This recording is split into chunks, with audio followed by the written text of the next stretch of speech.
Om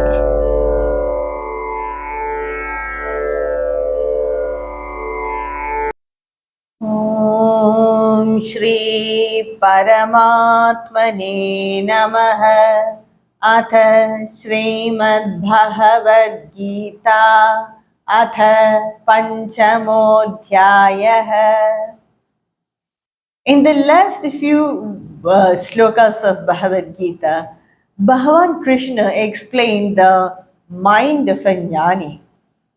That is, whatever he do, he will perform only by the body or the mind or even by indriyas.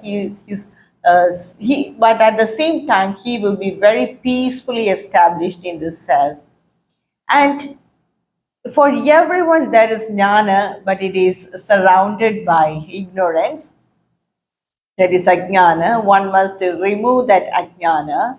And if a person remove that ajnana, then if he very peacefully he can remain in the self. A person who is sampanna in vidya and in culture or in vinaya, then he see everything as equal, whether it is another human being or a dog or an animal or any insect or even a pandita or a brahmana, he will have the equal vision for all of them. And a person, he will not rejoice when he receives something pleasant and is not disturbed when he receives something unpleasant. Then he is said to be established in Brahma Nishta. And Bhagavan Krishna very clearly said that what all we receive or attain by Vishaya Sambandha, contact with the external objects, and what all we attain, one day or other, definitely it will give us a worry or a misery, because it all have a beginning and an end. So what all we attain at one day or other, it's definitely going to give us a worry or a disappointment, because they have a beginning and end, and that's the nature of the Prakriti. Now we will continue with the last few shlokas of this chapter. The 23rd shloka of chapter 5 of Bhagavad Gita is Shaknodi haivaya sodum praksharira vimokshanam kama krododbhavam vegam sayukta sasukhi naraha. That is, a person who is able to control his kama and krodha, the vega of kama and krodha. If he is able to weaken the kama and krodha, then prak sharira vimokshana, before leaving this body itself, he remain in peace and happiness. Sukhi naraha. That is, he remain in peace and happiness before leaving this body itself. That is, there are two types of moksha. One is the Videha Moksha, Videha Mukti, and other is the Jivan Mukti. Here, Bhagavan Krishna is telling about the Jivan Mukti. That is, attaining Mukti, liberation, while in this body itself. Videha Mukti is after leaving this body, that Jiva, it merges with which is universal consciousness, that is Brahman. But some jnanis, while living in this body itself, before leaving this body, they attain moksha. That is, they have equality of mind. For a jnani, he doesn't see anything negative in any other person. He will not get angry with anyone else, because he just views everyone as his own. He doesn't have any likes or dislikes. He has that equality of mind. Everyone he see as equal. He see them as his own self. So these are some of the qualities of a jnani. So a person, he may attain Jivan Mukti by controlling his anger or krodha. Anger means krodha and desire. Of course, if a person have desire, the intensity of desire gives anger. If a person is so passionate about something, then he automatically anger will come. So if a person is able to control his, that is weaken his kama and krodha, then in this life itself, in before leaving this body, he attains Jivan Mukta. That's what explained by Bhagavan Krishna in the 23rd shloka. Now the shloka 24 is योऽन्तः सुखोऽन्तरारामः तथान्तर्ज्योतिरेव यः स योगी ब्रह्मनिर्वाणं ब्रह्मभूतोऽधिगच्छति.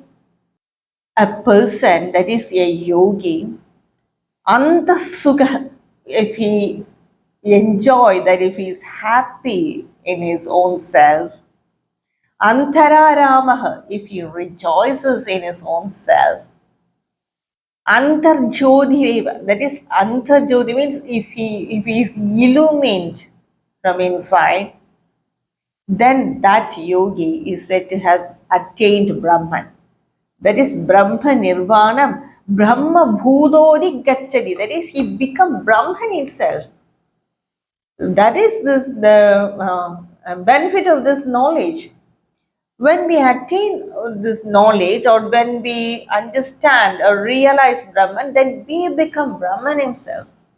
That's a real Brahmana. A person who knows Brahman, he become Brahman. Because Brahman is spotless. And a person who has realized it will reflect that same nature. Even when we have any other external knowledge, whether we get any other knowledge, then we will not reflect the knowledge. We use that knowledge, that's all. But Brahma Vidya, we change into that Brahman. We reflect the nature of Brahman. That is the benefit of this knowledge. Then he will just feel content inside. For no reason, we all feel content when we get something, or when we attain something, some Vishaya Sukha, or when we attain any position or status or anything, then we feel content and happy, but that is very temporary. For some time we feel content and happy and we rejoice with it. But after some time, we will aim for the next. This one I have achieved. Let me go to the next higher step. Or we may not feel comfortable in that, so we go beyond it. So that's the nature of the world. We all feel happy, we all rejoice, but we feel content also, but that is very temporary. Not even for a few days we will be content. Before that, some problem will come, or we will aim for the next thing. So a person who knows Brahman is Purna, complete, content. So he will become Brahman. That's his nature. That will be his nature. The next shloka is, that is the shloka 25. Labante brahma nirvanam rushaya kshina kalmashaha chinna dvaidhaya tatmanah sarva bhuda hiterataha. So these are the different steps. That is the journey of a rishi. Rushaya is the journey of a rishi. First, by any rituals, doing any rituals, that is the Vedic rituals, or by doing dhyana, meditation, pranayama, or bhakti, or jnana yoga, by practicing Brahma Vidya, knowledge of Brahma Vidya, by some way he will weaken all his papa. Kshina kalmashaha, he will weaken the impurities or weaken his papa. So the result of that is Chinda Dvaida, that is, he will cut asunder all the dualities of nature. He will be able to pass over the dualities of nature. He will not be torn by the dualities of nature. Pleasure and pain, he will know to take it equally. Success and failure, he knows to take it equally. So that nature automatically he will get, because his papas have been weakened. We all care much for the dualities because we have equal papa and punya. But if a person in a jnani, by regular practice, by meditation, by bhakti, or by any means, by doing karma yoga, or by reading scriptures, if all his papas have weakened, not completely gone, weakened, then he will exhibit the nature of equality of mind. Then by that nature, sarva bhuta hite rataha, that is, for the welfare of the world or for the welfare of the society, he will perform any action. Not for himself, but for others or for the sake of God. That is, he will do karma yoga. The result of that is labhante brahma nirvana. He attains that absolute freedom. That is, we can't even think or imagine about that. He's completely detached from that body mind complex and he remains in self. That is Brahma Nirvana. He will experience his infinite nature. We can only imagine and think about it. He will realize that he is infinite. There is no boundaries for him. He is infinite. That he will feel. That is Brahma Nirvana. In the next shloka also, Bhagavan Krishna just praises the Jivan Mukta. Kama krodha viyuktanam yatinam yatachedasam abhito brahma nirvanam vartade viditatmanam. Kama Krodha Viyuktanam, that is free from Kama and Krodha. That Yati means that ascetic, that is the sage or a Muni, controlling his thoughts also. He remains in that Brahma Nirvana, means Brahman from all sides. From all sides means completely.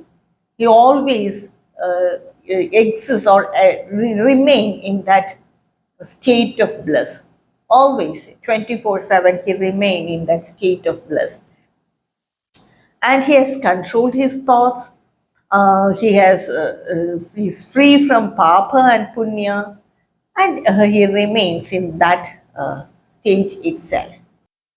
That is Bhagavan Krishna here tell about the Krama Mukti. That is a person who practice Karma Yoga, he will attain Krama Mukti means the moksha step by step. Some person they attain moksha instantly, but some they attain moksha step by step. That is, first he will purify the mind, then knowledge, then renunciation of all actions, then in the end moksha. Then he will attain knowledge and moksha. And the next three shlokas, that is the last three shlokas of this chapter 5, Bhagavan Krishna gives an introduction to meditation because the next chapter, chapter 6, is about dhyana, that is dhyana yoga. So he gives a glimpse of that, what is meditation. The next three shlokas, 27, 28, and 29. Now the 27th shloka is स्पर्शान् कृत्वा बहिर्बाह्यान् चक्षुषैवान्तरे भ्रुवोः प्राणापानौ समौ कृत्वा नासाभ्यन्तरचारिणौ. Bhagavan Krishna says that by doing pranayama and keeping that mind calm, one should meditate, curtailing or shutting down all the external contacts, that is, drawing the mind inside. Then pranapanam samau kritva, that is making equal the prana and apana, that is doing pranayama. The importance of doing pranayama is it will calm down the mind. We do prana and apana, that is, we inhale and exhale breath. When we exhale, now if we test, the air coming out, the breath coming out from both the nostrils will not be same. We can test and see now. Either it will be coming from one of the nostrils, the other it will not be coming, or the force and the air coming out from the other nostril will be very slow and weak, but the one nostril is very strong.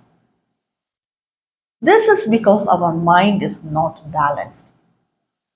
There was sometimes when we are agitated, so much agitated, then the breath will come from one nostril very quickly with a lot of force, or when we are so depressed and so much of worry, then it will come slowly from one nostril only.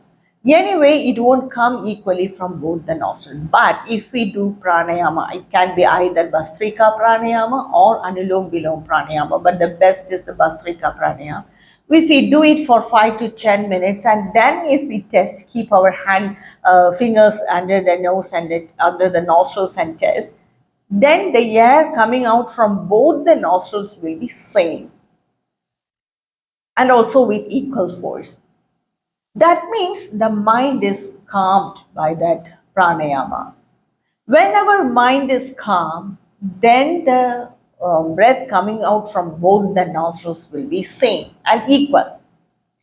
When our mind is either agitated or in a depressed state or when lazy or not all the time, that also the time limit also is there. In the morning it will come out from one nostril, evening it will come out from another nostril. All these are very clearly explained in Yoga Shastra. So to calm down the mind, we have to do pranayama. After doing pranayama, the breath will be controlled and sane. That is, Bhagavan Krishna is telling, pranapanav samakrutva nasabhyandara sharinau. That is, then nasa. Nasa means the nostril. Moving inside the nostril, the breath has to be made equal, shutting out all the external contacts. Then one should concentrate on the Ajna chakra. That is the madhya of this bhruva madhya. One should concentrate on the middle of that bhruva, that is the Ajna chakra. This is a little bit difficult to do. For some people, it will not be suitable. If we instantly concentrate our gaze or keep our gaze on the middle of the bhruva, for some people they will get headache, or for some giddiness or some heaviness in the mind. So it has to be practiced under a perfect guru. And it has to be practiced very slowly also. First for a second or 1 minute, then you have to improve the duration. So if we we must control all our external contacts, draw our attention inside, do pranayama. By that, the breath has to be equal so that the mind will be balanced. And then we have to keep our gaze on the bhruva madhya, that is the center of the bhruva. Then automatically the meditation will come. That Bhagavan Krishna just gives a glimpse about meditation in this verse 27. The next shloka is Yathendriyam mano buddhihir muhir moksha parayanaha vigadecha bhaya krodaha yasatha mukta eva saha. A person who has controlled the indriyas, manas and buddhi, and whose goal, supreme goal is Atma, Brahman, and who doesn't have any icha, bhaya, krodha, who is free from the desires, fear and krodha, then that sage is liberated when he is sada, he is ever liberated. He doesn't have any boundaries or he doesn't feel that he is limited. He is always liberated.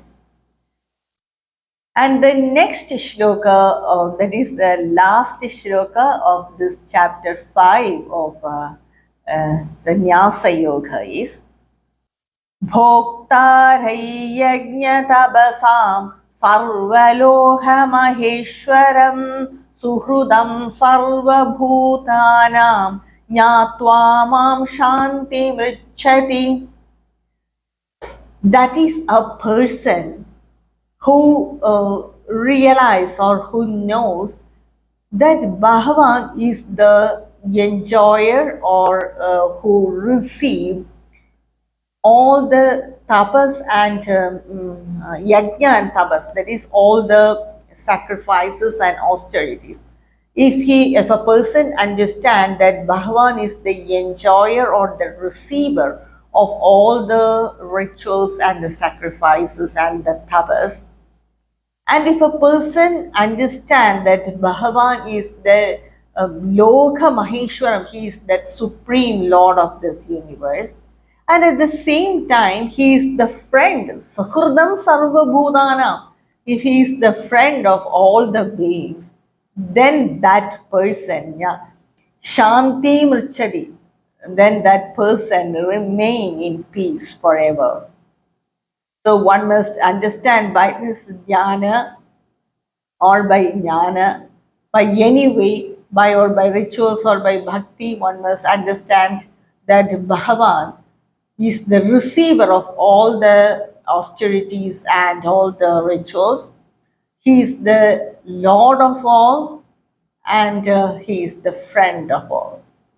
So this a person must realize by this yoga. And that's the end of the chapter 5 of Bhagavad Gita. And this chapter began with the question of Arjuna, which one is better, Krishna? Is it renunciation, sannyasa, or karma yoga? And for that, Bhagavan Krishna said both are equally important. And a person who is well trained in karma yoga, he will not feel any difficulty in proceeding with sannyasa. And Bhagavan Krishna said, both of them are equally important and they give equal result also, because they both give the end of result of both of them is moksha, liberation. But the sannyasa will not suit for all. But karma yoga, anyone can do karma yoga, even the grahastha people, they can do karma yoga. And Bhagavan Krishna said they both give the same result, and to think it as different is not right, because they both are, they just give the same result, so they are not different. And Bhagavan Krishna explained about the nature of a jnani.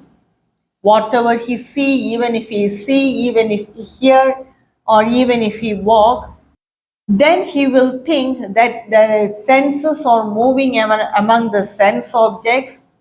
Even if he perform any action, he is doing by the body, mind, intellect, or even sometimes he uses his indriyas, but he is not affected by it. That is, his self is not affected by it. And this is seeing, perfectly saying in action. And in the next few slokas also, he praised the nature of the jnani. In such a jnani, the embodied self, that is the jiva, lives very peacefully. And he also said it is not the Lord who creates this action or the attachment towards the action or the result of the action. All these are done by Prakriti, that is the nature. And for everyone, we all have jnana, but it is enveloped or by ajnana. If a person remove that ajnana, then he attain moksha. He will have that equality of mind. And a person who is sampanna in vidya and culture, he attains moksha while in life in this body itself, and he will see everything equally. Just he doesn't see any difference between a dog or a dog eater or a brahmana or a pandita or an ordinary person, because they are all atma. The difference is in the mind, body, and the intellect. And it is possible to attain mukti like that. And he explained the mind of the jivan mukta. For him, when a person remain in that state, he will not rejoice for anything, nor will he be worried whatever he get. He will just accept it as it is. And Bhagavan Krishna said, for what all we attain by the external contact, It has a beginning and an end, and definitely one day when it goes away from us, it will give us worry. So let us not be attached to it. And in this last few verses, Bhagavan Krishna explained about the Jivan Mukta. Even in this body itself, one has can attain equality of mind, and such person he remain always remain in peace. And he explained said that a person who rejoices in the self, who is happy within, and who is content within, he will be content for no reason because he has experienced the bliss of the self, and he become Brahman. He become Brahman. A knower of Brahman is Brahman. That's why he is called as a Brahmana. A knower of Brahman is a Brahman, is Brahman, and that's the importance for Brahma Vidya. And he explained about the Krama Mukti, step by step. First, he has to purify the mind, then view everything equally, attain knowledge, then moksha. And a person who is free from anger and desire, and he is in Brahman itself, he who has controlled his mind, he exists in Brahman. Then he gave the last few verses, he explained about the dhyana. One must cut off the external contacts, do pranayama, by that equal the breath coming out and going out, going in and coming out from the nostrils, and have the concentrate on the Ajna chakra, then one automatically enter in meditation.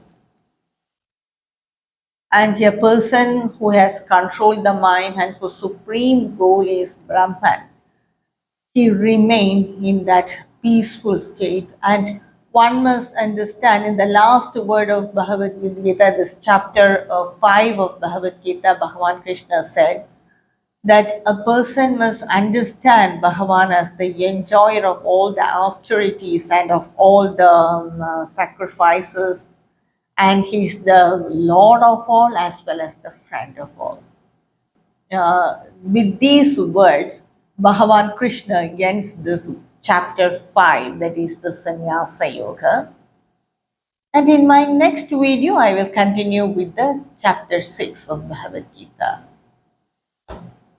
Om Tat Sat Iti Srimad Bhagavad Gita Su Upanishadsu Brahma Vidyayam Yoga Shastre Shri Krishna Arjuna Samvade Sannyasa Yogo Nama Panchamodhyayah. यत्र योगेश्वरः कृष्णः यत्र पार्थो धनुर्धरः तत्र श्रीर्विजयोर्भूति ध्रुवानीतिर्मतिर्मम. ॐ श्रीकृष्णार्पणमस्तु.